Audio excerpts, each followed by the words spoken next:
Aujourd'hui, on voit se développer dans la nature les choses qu'on avait prévues avec des modèles il y a déjà beaucoup d'années. Les premiers scénarios de changement climatique avec des modèles numériques, c'est dans les années 70, prévoient déjà un réchauffement de la planète qui peut être de plusieurs degrés pour un doublement du CO2.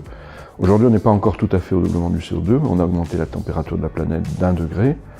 Et on sait que c'est la faute des gaz à effet de serre, qu'on continue d'émettre, qu'on continue de stocker dans l'atmosphère, qui restent longtemps. Ce qui veut dire qu'on a engagé le futur et que le réchauffement de la planète, il va se poursuivre maintenant pendant plusieurs décennies sans qu'on n'y puisse rien. Donc il faut réussir à enrayer ça, à stabiliser les températures au niveau le plus bas possible.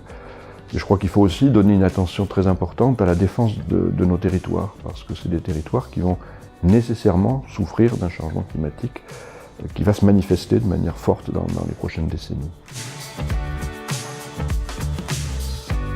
Le travail qu'on a fait en Nouvelle-Aquitaine, c'est un travail d'anticipation de ce qui peut se produire dans le futur du fait des émissions de gaz à effet de serre et donc du réchauffement de la planète qui en est issu.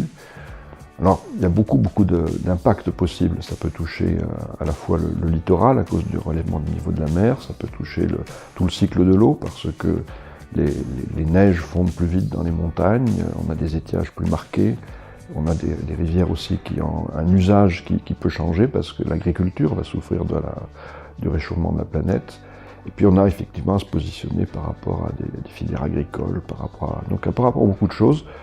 Donc ce travail-là, on a essayé de le faire sur la base de beaucoup de renseignements qu'on a pu trouver, on sait beaucoup de choses.